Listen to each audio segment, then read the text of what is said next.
Have you ever noticed that all it seems to take for a place to become super haunted is one teeny tiny claim of paranormal activity? The first reports of anything off are always strange bumps in the night or an errant footstep heard down the hall, and before you know it, every Tom, Dick, and Harry Price is claiming that things were levitating and all manner of ghoulies were flying around and going boo. Welcome to Strange and Unexplained with me, Daisy Egan. I'm a soft skeptic who knows there's more out there than meets the eye, like yellow cars that turn into giant robots, for example, but appreciate some good, solid proof before buying whatever it is they're trying to sell me wholesale. In the absence of solid proof, I will accept lack of logical explanation, but you really need to give me the hard sell on that one.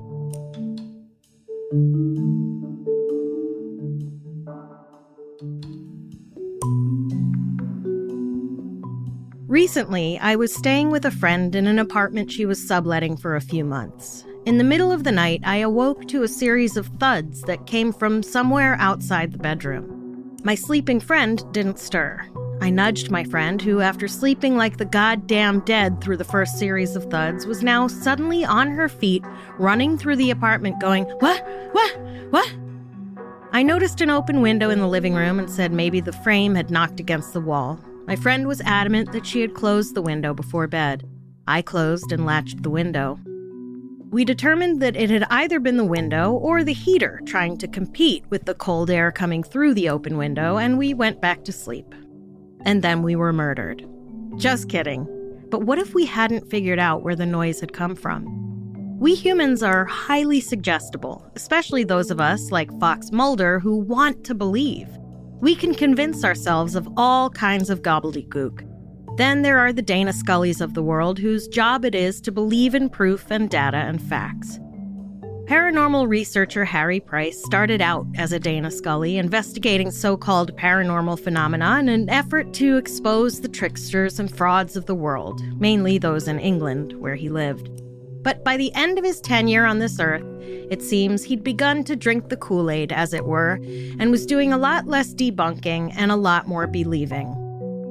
We covered Harry Price in an episode back in October in what was originally supposed to be a bonus episode, but after 5,500 words, I still couldn't even get to one of his most famous investigations, one about which he wrote not one, but 2 whole books. So here we are once again visiting our pal Harry Price for a 3rd time to learn the whole sordid tale of the Borley Rectory, the most haunted house in England. Borley Church, located in a small hamlet in Essex, England, was built in the 12th century. Small is an understatement. As of the last census, there were 110 residents in Borley. A rectory, for all you non-church folk out there, is not the part of the body where the poop comes out, but rather it is the house the church's priest lives in with his family, or her family, or their family. But in 1862, it was only ever a he priest. At any rate, the original rectory burned down in 1841, and in 1862, the Reverend Henry Dawson Ellis Bull built himself and his family a new, rather imposing, Gothic, castle-like rectory. According to a piece in Fate magazine from 1951, the rectory was, quote, substantially built of brick and stone. All the doors were thick and heavy. The floors were of heavy wood in some parts and stone in other rooms. Some of the windows, such as the dairy, the kitchen, scullery, and passages, were iron-barred, giving that part of the house a rather prison-like appearance. Lighting was supplied by means of oil lamps and candles, and the only water supply was from a deep well in the courtyard. End quote. With such a dark, foreboding castle built over the ruins of an old monastery in a truly minuscule hamlet of only a few dozen people, basically, it didn't take long for the old rumor mill to get fired up and run overtime. According to a piece by Kate Cherrill on Burials and Beyond, quote, tradition states that a local monk began a secret affair with a nun from a nearby convent. After the affair was discovered by their superiors, the lovers were brutally punished. The monk was swiftly executed, but the nun suffered a far worse fate. being bricked up in the convent walls and left to suffocate and die. Relievedly for the monk and nun, the story and the monastery seem to be little more than local legend, with no historical basis at all." End quote. But we all know that a story doesn't have to have a shred of truth in order for it to take wing. And less than a year after the Reverend Bull and his family moved in, local school children were claiming to have seen the ghost of a nun on the grounds of the Borley Rectory. And a few of the Bull children even recalled the first time they'd encountered the holy apparition. A piece for Fate magazine from 1951 said this, quote, "Miss Ethel Bull and her sisters Frida and Mabel, daughters of the Reverend Henry Bull, were born in the Borley Rectory. They have assured me that on a June afternoon when they were returning from a garden party and had just entered the rectory garden, they all three simultaneously and quite clearly saw the figure of a nun walking slowly on the other side of the lawn. They were astonished, as although the apparition had been seen many times at dusk, they had never before seen it in daylight. Miss Ethel Bull ran into the house to bring a fourth sister to see the phenomenon, and fortunately found her immediately. All four of them watched the gray figure walk slowly across the lawn. As she neared the trees which bounded the lawn, the nun gradually faded and disappeared from their sight." End quote. But it wasn't just children and hysterical young women. Grown men who knew nothing of the rumors and legend also claimed to have seen her. Strangers and residents alike said they'd seen the lonely nun on her sad walk through the garden. One of the Reverend's sons said he frequently heard footsteps behind him, but when he turned to look, no one was there. Some villagers refused to walk past the rectory alone at night, and apparently Reverend Bull bricked up a window in the dining room through which a family insisted a ghostly figure would peer at them while they ate. Bricking up a window seems drastic, like a curtain probably would have done the trick, no? Both the Reverend and his wife eventually died in a room called the Blue Room, which sat directly over the library and overlooked the part of the garden through which the dead nun would take her strolls. After the Reverend's death, his son Harry took over as the parish reverend and continued living in the rectory. And, as is the way with hauntings, the paranormal occurrences inside the house increased in both frequency and severity. Harry and his siblings who remained in the house reported phantom footsteps in the hallways outside the bedrooms. The footsteps were heard to approach the door, stop, and knock 3 times, which was actually pretty polite. A tall man in dark clothes was often seen inside the house, to which I say a hearty, "No thank you, sir." One of Harry's sisters, who isn't named in the article because who cares, claimed to have been awoken with a slap when no one was around. Also, loud crashes were heard in the house, with no sign of anything having fallen or been disturbed at all. Soon, the living quarters off of the horse stables, which was completely separate from the house, were also entertaining their own paranormal manifestations of one sort or another.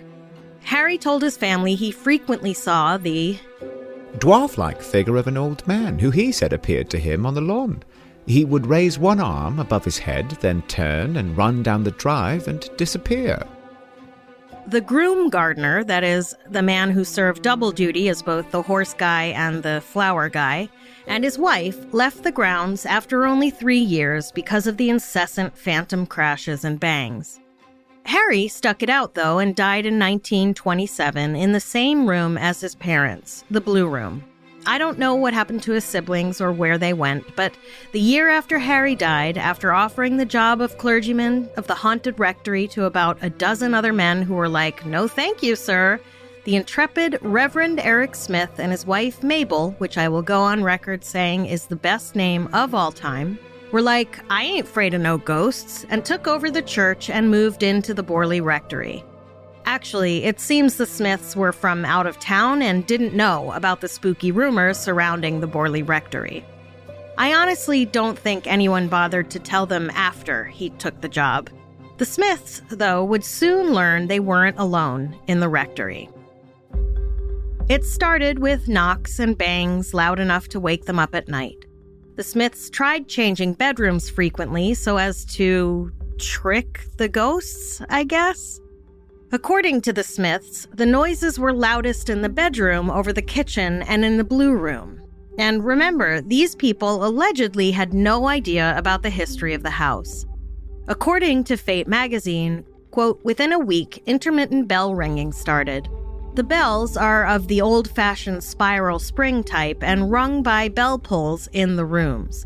The bells themselves, some 20 of them, were hung high up in the kitchen passage just off the hall. Time after time, a bell would ring from one of the rooms, though they were all empty since the only people in the house were Mr. and Mrs. Smith. It was rarely that they could prevail on a maid to stop in the house for more than a week. Keys were frequently picked up and replaced in the locks. The key to the library door was often found at the foot of the main stairs, several feet from the door. At times, only an hour or so would elapse between the time a key was replaced and its being found on the floor again. A variation of this phenomena was the locking of doors. This was often extremely inconvenient. On many occasions, unlocked doors were found locked and vice versa, end quote.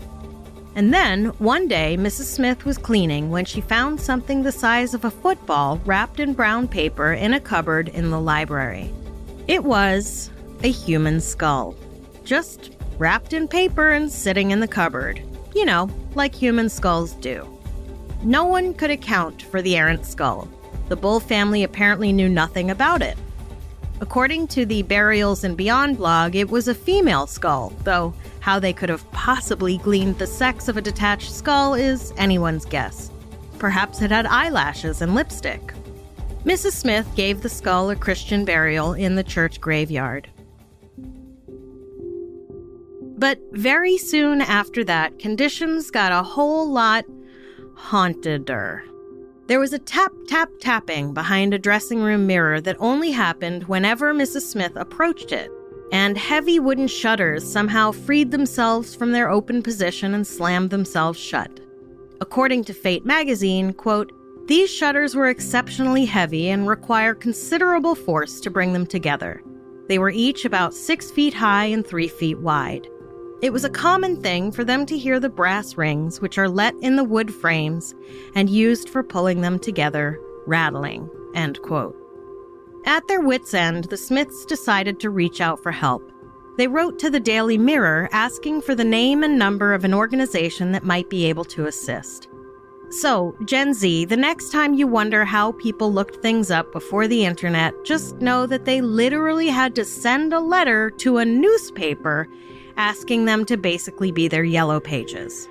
Oh, the Yellow Pages was a big book of names and addresses of all the businesses in your area. It was like the White Pages, but for businesses. Oh, the White Pages was a big book of names and addresses of all the people in your area. It was like an encyclopedia, but for neighbors. Oh, an encyclopedia, you know what? Never mind, just Google it. At any rate, on June 10, 1929, the Daily Mail published their story and soon had the interest of one of the most prominent psychical researchers of the time. And this, strangers, is the point in the story where our new bestie, Harry Price, enters stage right.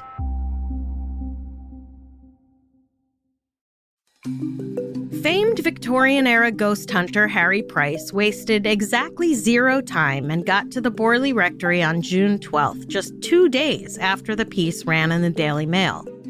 If I had to guess, I would say he was trying to beat the Society of Psychical Research there. Price helped found the SPR and walked away over irreconcilable differences about ghosts.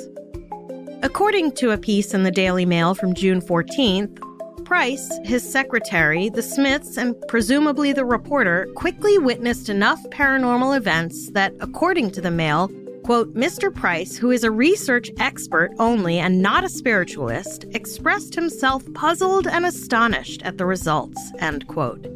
The article continued, quote, the first remarkable happening was the dark figure I saw in the garden. We were standing in the summer house at dusk watching the lawn when I saw the apparition which so many claim to have seen, but owing to the deep shadows it was impossible for one to discern any definite shape or attire. Then, as we strolled towards the rectory discussing the figure, there came a terrific crash, and a pane of glass from the roof of a porch hurtled to the ground. Finally came the most astonishing event of the night. From 1 o'clock until nearly 4 this morning, all of us, including the rector and his wife, actually questioned the spirit, or whatever it was, and received at times the most emphatic answers. Our questions, which we asked out loud, were answered by raps apparently made on the back of a mirror in the room. And it must be remembered that no medium or spiritualist was present." End quote. And, stranger, if you're on the edge of your seat to know what the questions and their answers were, I'm afraid you're SOL. We all are. The author of the article literally didn't write another word in the piece about the most astonishing event of the night. If I wrote something like that in a script without any follow-up, my producer would be like, "Are you high?" It's like telling the setup of a joke, but never the punchline. Anyway, the article in the Daily Mail still attracted throngs of looky-loos to the rectory who wanted to see the ghosties for themselves. And the sudden crowd did not deter the spirits. Indeed, it seems the presence of more people seemed to encourage more paranormal activity in and around the house. Like the ghosts had just been waiting for a big enough audience before they really let their freak flags fly. Lights in rooms that were unoccupied went on by themselves. According to the Fate magazine piece, quote, "One summer afternoon when Mr. Smith was leaving his bedroom, he passed under the arch which leads to the landing and was surprised to hear soft sounds of whispering over his head. He described them to me as soft and sibilant, but spoken with urgency and ending in muttering sounds. The voice was undoubtedly that of a woman. The words, 'Don't, Carlos,' were quite clear. Although many enquiries were made, no evidence of any person of that name was traced to anyone connected with the rectory." End quote. By the way, Don't Carlos is the name of my new band. Anyway, at some point, a vase had seemingly lifted itself, traveled across the room and into the hall, and flung itself onto the floor. The footsteps, thuds, knocks, bangs, and bell ringing became relentless, so much so that Mrs. Smith's health began to decline, and the good Reverend was like, "Peace out." He resigned from the position and hightailed it out of there. A new family moved in almost immediately. Reverend Lionel Foister, his wife, and their 2-year-old daughter moved in October of 1930. The Foisters kept a detailed journal of the paranormal goings-on in the rectory. The 100-page document, chronicling a little more than a year, began with this note. The only pretensions that these notes claim is the very simple one that it is a record of fact and is, therefore, true. Experiences recorded can be vouched for by my wife and myself. Many were also witnessed by other disinterested people. They have been recorded just as they happened. Listen, the guy said it's a record of fact, so obviously it's true. Like, what more do you want? First, Mrs. Foister was receiving visits from the ghost of Reverend Bull, the man who'd built the rectory and lived there with his family for decades, and whose bedroom, the Blue Room, the Foisters were using for their own. The fact of the matter is, folks, if you live in a house that's 100 years old or more, chances are at least one person died there. Mrs. Foister had been unaware what the Reverend Bull looked like, and when someone showed her his picture, she was like, "Oh, yeah, that's for sure the dude I keep seeing." But she was the only one who ever saw him. And as far as I can keep track of, that was the first materialized spirit anyone had seen inside the home. As far as I know, the nun in the garden had been the only ghost anyone had seen up until this point. According to the Fate magazine piece, quote, "The next episode, although less alarming, was more material and exceedingly annoying. She had gone into the bathroom to wash her hands and, taking off a wristwatch, which was set in a gold bracelet, put it on the shelf. Then, having washed and dried her hands, she turned to pick up the watch. To her astonishment, she found only the watch. The bracelet had disappeared. It has never been found. This bracelet was not the only thing that disappeared in an extraordinary way, but it was the only object of any value that was lost. On the other hand, things had an odd habit of appearing from nowhere. A small silk bag containing lavender was found one day on the mantelpiece in the sewing room. The Foysters had never seen this bag before and never did trace an owner. It would disappear for a few days and reappear in one of the other rooms. On one occasion, Mr. Foyster found it in one of his coat pockets. After several months of this jack-in-the-box existence, it disappeared for good, end quote. Now, you may remember that the Foysters had a small daughter.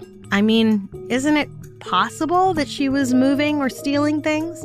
Also, people used to keep little bags of dried lavender in their dresser drawers to keep their clothes smelling nice, so the object itself isn't that unusual. And again, totally plausible that the toddler was having a laugh at her parents' expense. But books were also being mysteriously moved around the house, frequently including a large set of the Reverend Bull's books which had been in the top shelf of a cupboard in the kitchen, which A, is a strange place to keep books, but also B, would probably be pretty hard for a 2.5-year-old to get on her own. Though I suppose this episode might have happened when she was a little older, but still. And then Mrs. Smith told Fate magazine, I had been in the bedroom, the blue room, and had just come out onto the landing when something hit me in the face and nearly stunned me for a moment. I was carrying the candle but saw no one or anything. Apparently, the phantom blow she'd received was violent enough to have cut her face below her eye on her cheek. Things levitated and moved around on their own, furniture got overturned, the contents of some cupboards were emptied onto the floor, and of course, through it all, the footsteps. Always with the footsteps. And then came the writing that appeared on the wall of the house. Sometimes the writing was unreadable scribble, but often Mrs. Foyster said she was getting personalized messages addressing her by her first name, Mary Ann, imploring her for help along with the words, lights, mass prayers, and get lights and prayers here, and ending with a few indecipherable words, the last of which seemed to read, his body. The Fate magazine piece claimed, quote, it is alleged that these writings appeared spontaneously, and there is good evidence to support this contention, end quote. Oh, is there? Well, he doesn't provide any, except a scraping taken from the markings that showed them to be made from a graphite pencil. It was believed because of the height the words showed up on the walls, they were made by either an adult kneeling or a child. And as the Fate magazine piece wrote, quote, practically all of it has the appearance of being done with difficulty and with great urgency, as though in fear of interruption. In some instances, the interruption seems to have occurred. All of the messages start with clarity and firmness, but after a word or two seem to weaken as though energy was dwindling, end quote. The Foysters lasted an impressive 5 years at the rectory before throwing in the towel. Reverend Foyster died only a short time after leaving Borley. I don't know what happened to his wife. And at that, the town finally decided not to subject any more reverends and their families to the spooky shenanigans happening over at the Borley Rectory. The congregation merged with another nearby church, and the rectory remained officially unoccupied. That is, until Harry Price came back to continue his investigation. This time, he came with backup. So, while Harry Price's first visit to Borley left him puzzled and astonished, apparently it had only whetted his appetite, and so, 2 years after the Foysters left, Harry rented the Borley Rectory in order to do a more thorough, controlled investigation. You may remember from the episode about Price that he preferred to do his tests and investigations in his own lab in London, where he could be assured that no one had been fucking with anything. In his own space, there could be no hidden magnets or strings, no people hiding in cupboards, no rigged springs or hinges. But, of course, there were times when bringing a subject to his lab was impossible because said subject was, well, either a whole house or a dead person haunting a particular house. In those cases, Price had a very specific and rigorous set of controls in order to ensure, as much as he could, that there was nothing hidden up anyone's sleeve, including taping windows and doors shut and pouring salt or corn powder on the floors to pick up footsteps. So, Price rented the rectory. But he couldn't be expected to live in Borley for a whole year. He was, after all, a famous psychical researcher, and this was the middle of the big spiritualism reboot, so there were lots of people claiming all kinds of paranormal tomfoolery everywhere. So he hired 48 people to do the observing and investigating for him. Surely, though, he hired other trained paranormal investigators, right? People who had years of psychical research? Nope. Price put an ad in the Times that I can only imagine said something like, "Make money in your sleep. Take a holiday to the English countryside and get paid." Price's justification, which he laid out in his book, The End of Borley Rectory, was that he wanted people who had never heard of Borley, people who were skeptical, cultured, preferably of the academic type. I wanted to eliminate from active participation in the case all those, including myself, who had had any contact with the rectory or its occupants. How he verified that they had never heard of Borley or were skeptical and cultured, who knows? I guess he just had to take them at their word? Price temporarily moved into Borley to set everything up to his specifications, but did so under surveillance so no one could accuse him of rigging things himself. Once everything was just right, he left the kind of thing you find on the counter at an Airbnb, albeit a haunted one. Quote, observers were told where they could get meals, what to take with them when visiting the house, how to make out their reports, how to investigate, how to control the house and seal windows, doors, etc., what to do if a ghost is seen, and how to address it, etc. End quote. So, it seems he didn't even train these people in person. Observers were to live in the rectory in shifts, always to remain in the house 24/7 while they were on duty. Of course, there were the run-of-the-mill knocks, taps, bumps, things moving around on their own, including a 50-pound bag of coal moving 18 inches by itself. Though TBH, I don't think anyone witnessed it move. It seems as though it was in one spot, and then it was in another, and everyone claimed they hadn't moved it themselves. As well as the obligatory phantom smells and cold spots. And, of course, the nun. Always the nun. And also of note, quote, a woman's blue coat, old, dirty, torn, and moldy, suddenly appeared in one of the rooms. We could never find where it came from. Then it disappeared for a time and suddenly returned. End quote. There were extraordinary noises during a seance. Someone got locked in a room even though the key was in the lock on the inside of the room. And wall scribblings, one of which appeared while someone was observing it. But the thing is, a lot of what the observers observed was actually observed by people Price hadn't vetted. At least one pair of observers invited people over and, in at least one instance, even left them at the house alone so they could go run errands. Over the course of a few seances, Price believes his observers determined the identity of the nun. Her name was Marie Lair, a 19-year-old French novice, which I think is a nun in training, who had been strangled by someone named Waldegrave in 1667. And that her remains could be found at the, quote, end of a wall, end quote. The observers also reported a ghost named Sunex Amures warned the group that he planned to burn down the rectory on March 27, 1938, at which point the remains of the murdered nun would be revealed. But March 27, 1938 came and went, and the rectory was still there. And soon, Price and his observers vacated. After Price's year was up, a man named Captain W.H. Gregson bought the property, and on February 27, 1939, Borley Rectory did indeed burn down. The significance of the date predicted by the ghost and the actual date being exactly 1 year and 1 month off would be really cool and creepy, I suppose, if it wasn't later determined that Gregson burned the rectory down on purpose. After the rectory burned down, Price returned to Borley with a backhoe and dug up the land near where he believed the nuns' bones would be. And wouldn't you know, he found some bones. He asked to give the bones a proper Christian burial in the Borley Cemetery, but the powers that were like, bro, those are pig bones. Get all the way out of here with that.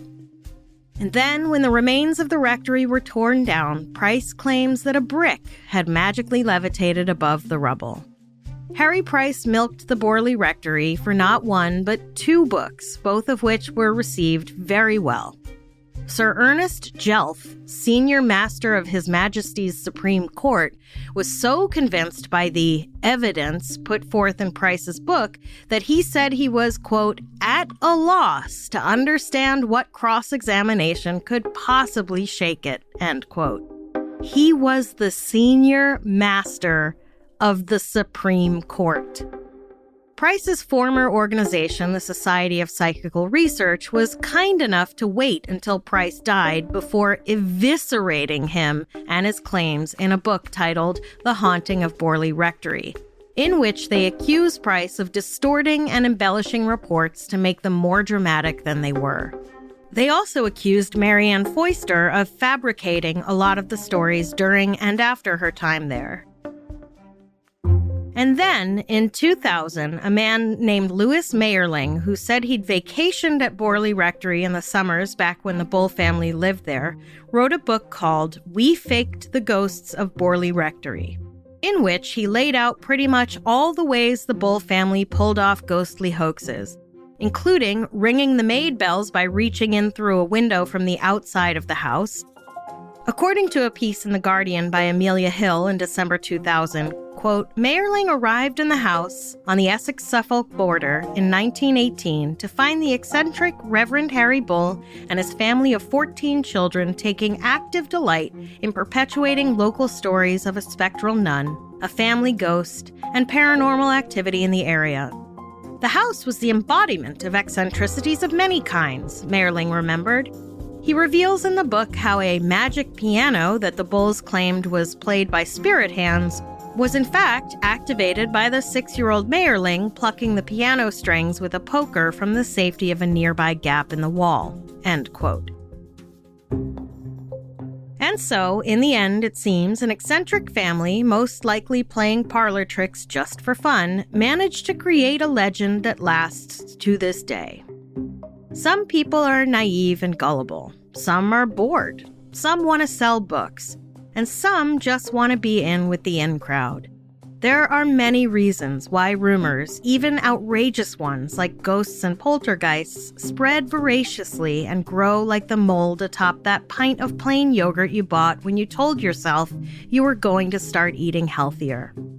Maybe the reason the tales of hauntings seem to gain severity as time goes on is because with each retelling of the story, details are added, little embellishments to make it more exciting, and before you know it, an errant creak in a floorboard or wind blowing a curtain becomes a full-fledged haunting. And decades after the people who started it in the first place have been all but forgotten, their story continues.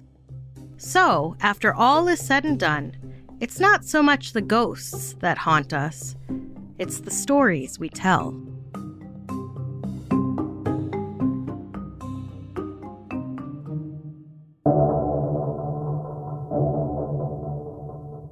Next time on Strange and Unexplained. You know 1-minute mysteries? Someone is found dead under seemingly impossible circumstances and you have 1 minute to solve the case. We'll be visiting 2 real-life mysteries that are seemingly impossible to solve. The Locked Door Murders of Isidore Frank and Letitia Thoreau. Strange and Unexplained is a production of the Obsessed Network. This episode was written by me, Daisy Egan, and produced by Natalie Grillo and Angela Palladino. Research by Jess McKillop, editing by Eve Kerrigan, sound engineering and mixing by Jennifer Swatek. Our voice actors for this episode were Ryan Garcia, Jordan Kai Burnett, and Luther Creek. We have a lot of fascinating and bizarre stories to share with you this season, but we want to hear your episode suggestions as well. If you have an idea for a topic we should cover, go to our website, strangeandunexplainedpod.com, and fill out the contact form. If you like our show, please help us out by rating and reviewing us on Apple or wherever you get your podcasts. A 5-star review and a quick sentence really helps the show out a lot. If you don't like the show, you can leave a terrible review. The name of the podcast is Homo Erectus Walks Among Us.